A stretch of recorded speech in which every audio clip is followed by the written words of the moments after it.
You are listening to Soho Radio, and I'm live with this week's guest, Nick Mulvey. Hello, Georgie. How are you doing? I'm really good, thanks. I mean, it's quite a loaded question because I think the last time we did a session on the radio was 2017.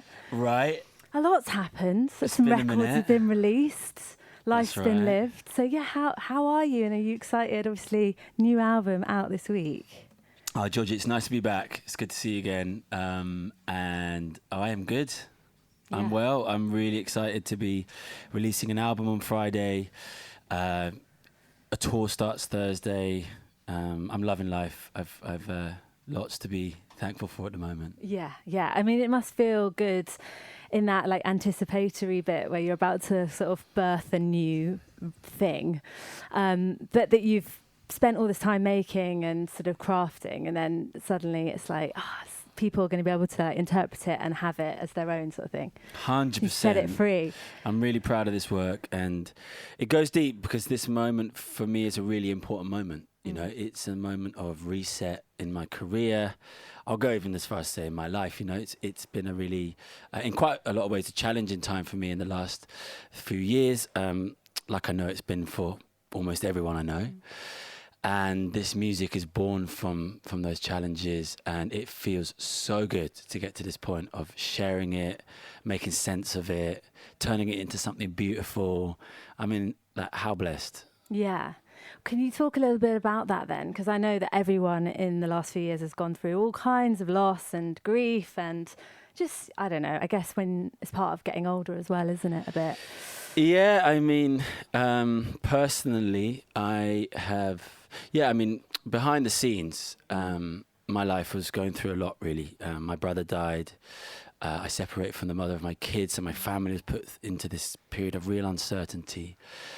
I was waking up to the realization that my career was being mismanaged. It's like I had to really stop and look and just go, wait, what is being asked of me here? You know, like things in my life are not working. I think I'd always had success with my music, and it came quite easily to me. And lots of doors were opening as I released my first album. That was a while ago now, my second record. And in a way, that success was kind of covering that some of the structures behind the scenes within my life were not altogether sound. And so it was kind of a process of like, things had to fall apart. You know, it wasn't comfortable. It was worse than that even at the worst times. But a friend of mine said to me something. She said, at one of those really challenging points a couple of years ago, she said, I promise there'll be a dark harvest to all of this. There'll be treasures from these challenges that will be really valuable. And she said the words dark harvest, and I just thought to myself, That's it. that's my album title right there. And the funny thing was I hadn't written any songs at that point yet. Yeah. So it was the first time I'd ever got like the actual defining kind of title and statement and, you know, dark harvest, before any of the actual material was developed. So I'm sure that's connected to why the songs have come really clear. Yeah. And through that process, then it must have been so cathartic to write this material and to process everything that had happened then and put it into, well, you know, because your music always has a very like poetic nature to it. And so that must have just been, really quite a process and a good one, and probably a hard one as well. But like, you must have felt lighter at the end of it, sort of thing. 100% the music got me through, along with my family, my friends, my therapist, and, you know, nature and all the other things. But like, definitely the music got me through. And, you know, I think when we have really, really challenging times, there's a real tendency to try and hide away. We'd all rather present our best lives to the world, you know, and we do that in a way through social media all the time, just curating the bits we want to share.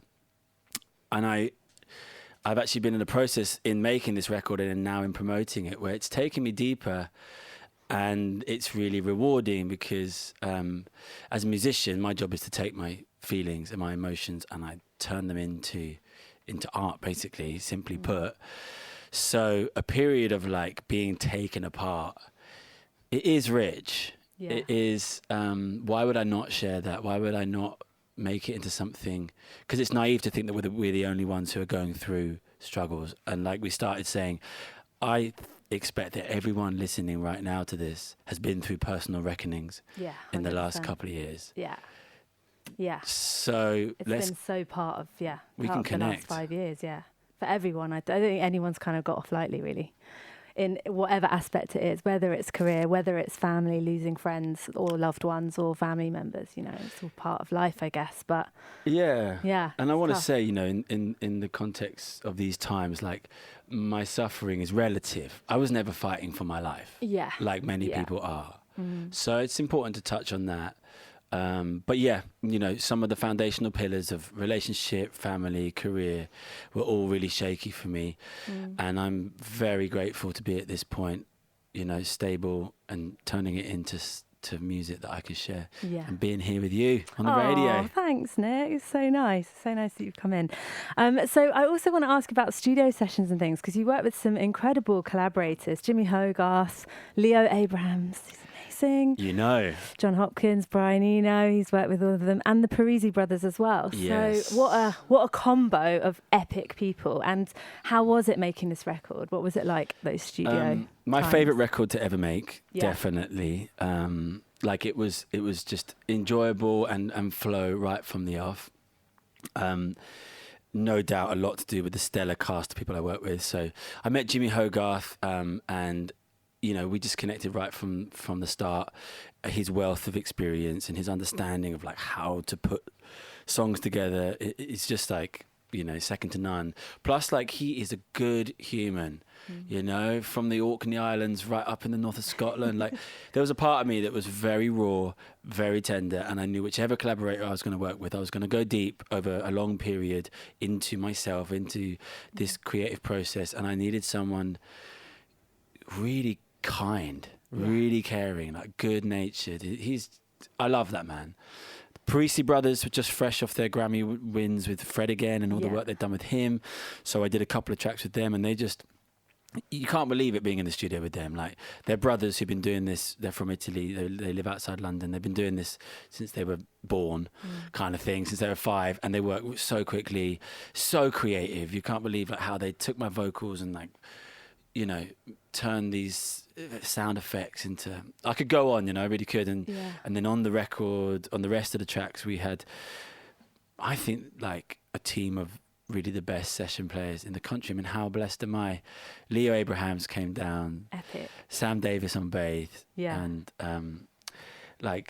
those guys are just absolute monsters. They're touring with Anoni and the Johnsons right now around the planet, and they came down and just like blessed my record. Well, you're gonna play a couple of tracks, but we'll do that. But let's play one of the on record ones. And this is literally just dropped in the last week. This is River to the Real. What can you say about this one?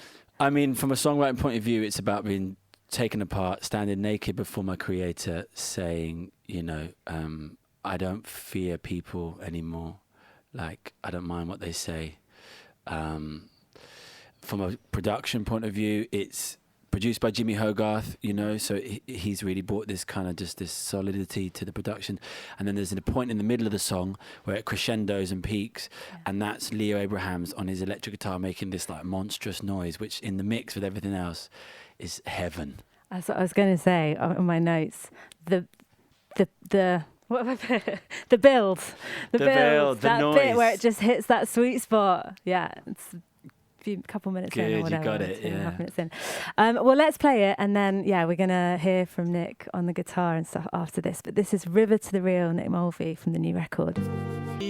So that is River to the Real. It's brand new from Nick Mulvey from the new album Dark Harvest Part 1, which we get on Friday.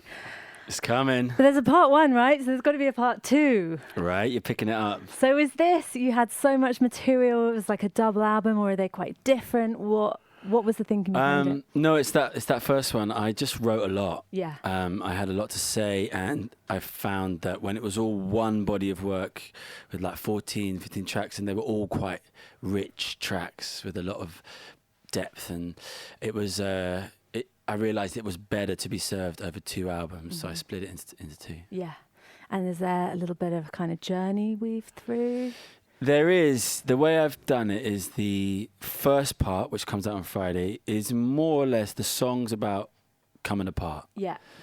The second part, which is going to come later in the year, is about songs of being put back together again. Yeah. Okay. Simply put. I love it. Yeah. Sounds great. And so nice that we get 2 hits in 1 year. It's great. It's really great. And tell me, because First Minds, I mean, that album came back in 2014. It's so funny. Like, I listened to it again recently and I was just like, wow, it just took me straight back to where I was that year. It was like a real album of that year. It really soundtracked like a lot in my life. And what does that album mean to you now? Because obviously it's, 2014 to now, 2025. Yeah, it was really lovely last year to celebrate 10 years of that record. So we went on a tour and we played it start to finish. Yeah. I mean, that album to me means a lot, it changed my life. It opened up so many doors and took me around the world. It was about my quite insular inner world, like being able to bring it to life with my main collaborator then was Dan Carey, the producer. I think you know Dan, do you? Yeah, I've met him a couple of times. Yeah. So it's a lot about that musical relationship and his presence in my life. The word insular comes to mind. It was very like kind of my inner world, and then it went outwards into the world. Yeah, and launched the career that you've had. And how do you feel like you've evolved over in terms of your songwriting over these 4 albums then? Well, I think in some ways I'm a better songwriter.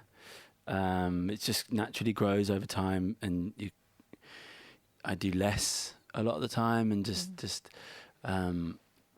I think there's a lot to be said for the newcomer who doesn't know anything, who's just instinctive, and I think those qualities are ones that I really value in the earlier albums. But I think again, to return to the theme of this record, like the challenges in my life create surrender, because stuff just gets really demanding, so you have to surrender on a deep level, which is basically saying, like, to me it has a faith element. So there's like, God, I can't do this, like what a joke trying to do my life on my own strength.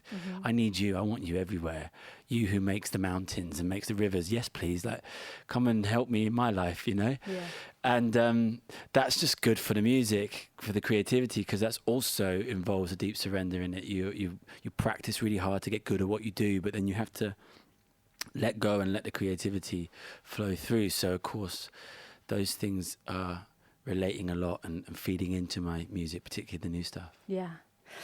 Well, I want you to play a track, which is so exciting. You brought in the guitar. And so you're going to play Radical Tenderness first. And then there's another special treat at the end to finish the show. But yeah, is there anything that you can say about making Radical Tenderness? Yeah, Radical Tenderness. This was the first time the process of writing a song and the process of recording a song were collapsed together into the same moment for me. So normally it'd be like I'd write a song and some months later I'd get in the studio and record it. This was, I'm in the studio, I've got the threads of an idea. I had this phrase, radical tenderness, I heard it somewhere or something. And I had the guitar part, the beginning of it. And then we wrote the song in the recording environment. So it was just like, right, mic's up, really impulsive, instinctive, just putting down the drum tracks, the vocal, the BVs, so that was a cool process for me, and it's a pleasure to share it now. Yeah. All right. Well, this is Nick Mulvey performing Radical Tenderness on Soho Radio.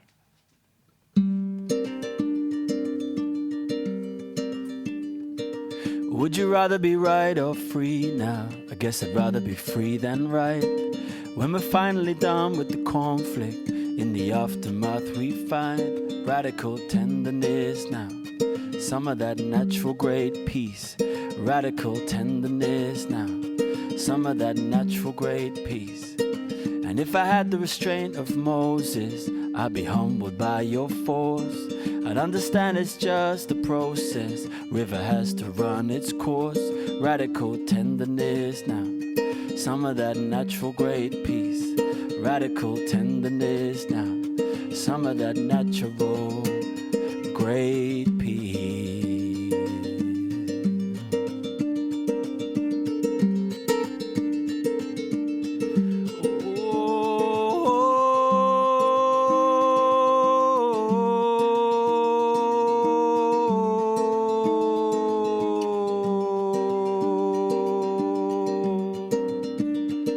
Was I a seeker for the answers without ever asking why? I try to push it away, but the chances it's keeping me alive.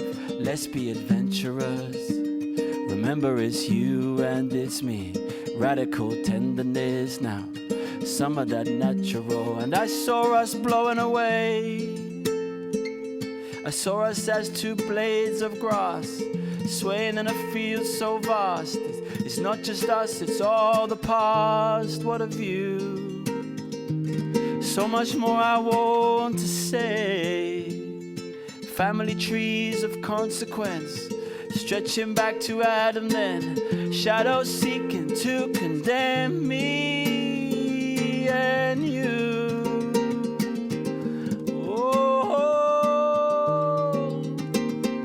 And the flower of forgiveness will open when we see that all this vicious business was never you and me. Radical tenderness now. Some of that natural great peace. Radical tenderness now. Some of that natural great peace.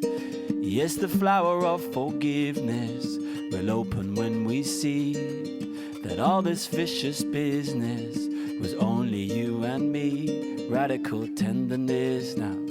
Some of that natural great peace. Radical tenderness now. Some of that natural great peace.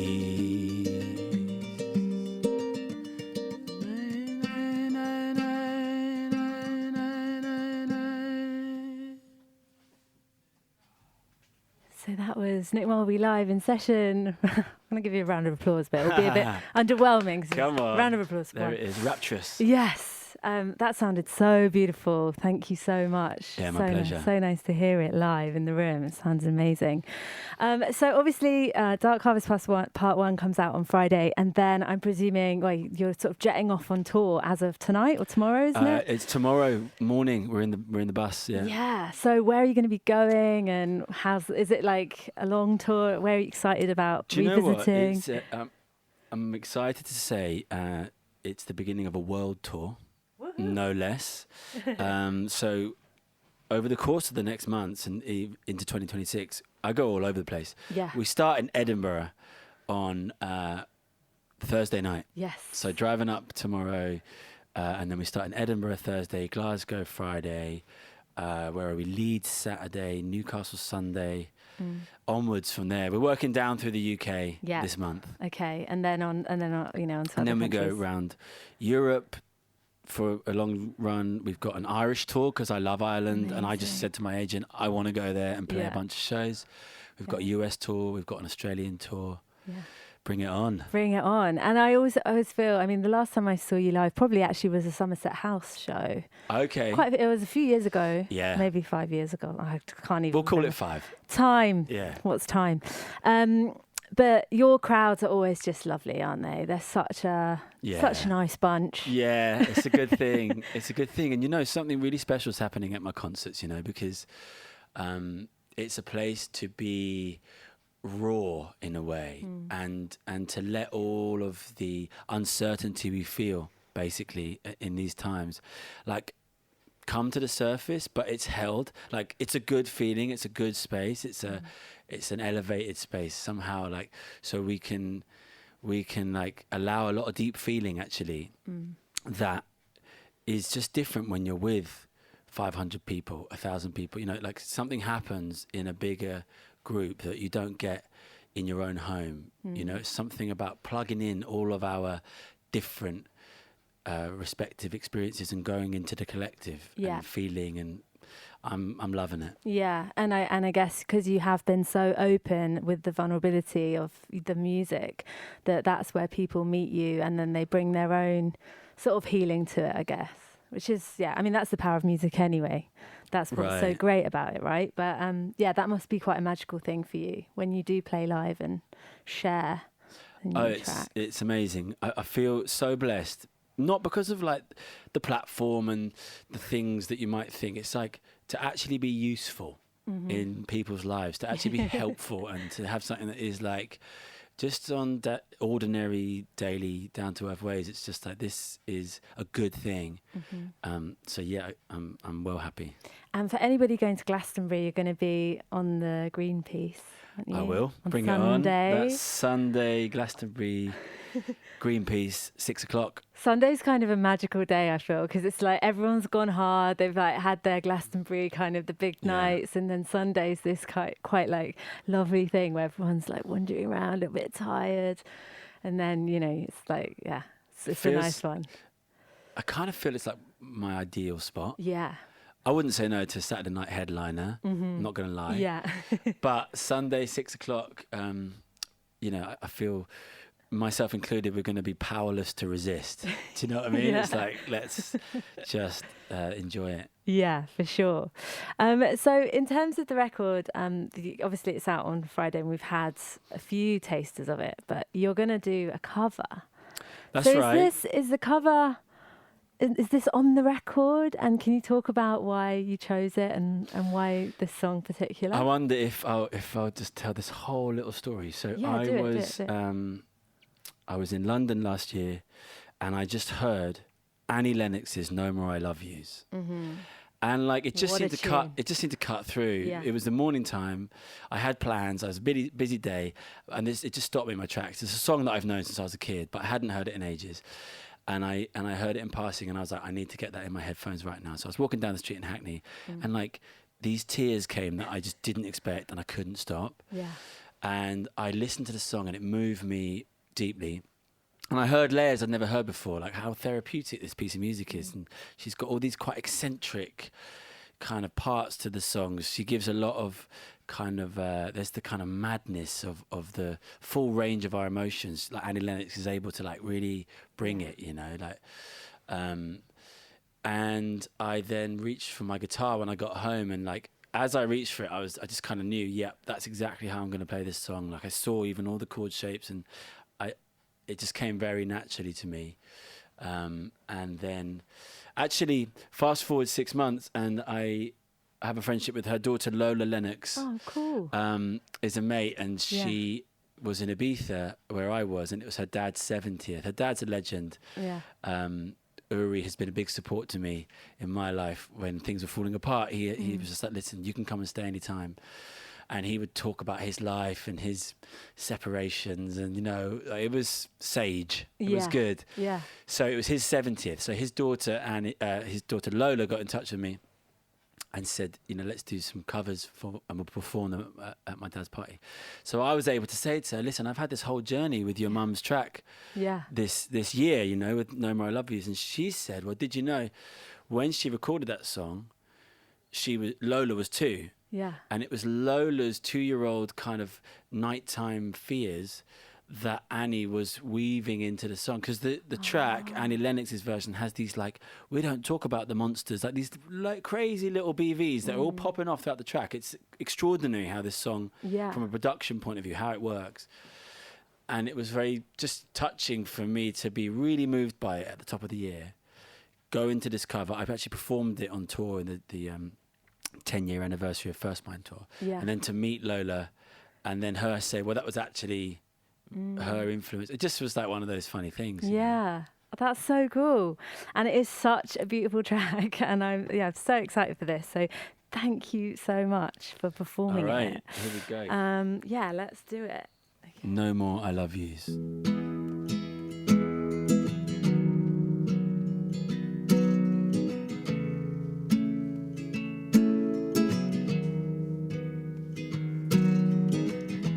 I used to be lunatic from the gracious days,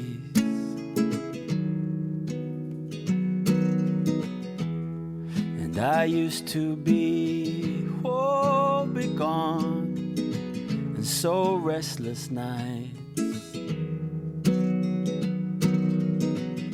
My aching heart would bleed for you to see. Whoa, but now I don't find myself dancing home, whistling my conscience to make me cry. no more I love you. The language is leaving me. No more I love you. Changes are shifting outside the world. And I used to have demons in my room at night. Desire, despair, desire, so many monsters. Whoa, but now I don't find myself bouncing home, whistling my conscience to make me cry. No more I love you. The language is leaving me. No more I love yous.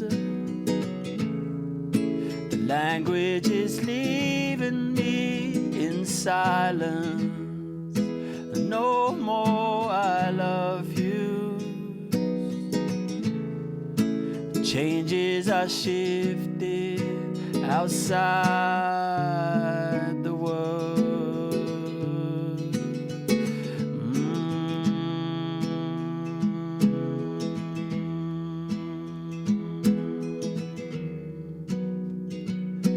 Never talk about the monsters, no.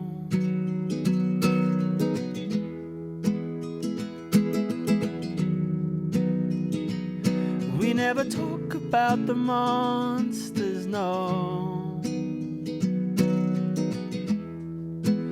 No more I love yous.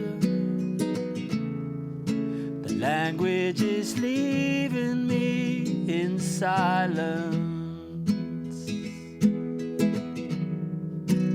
In silence. In silence.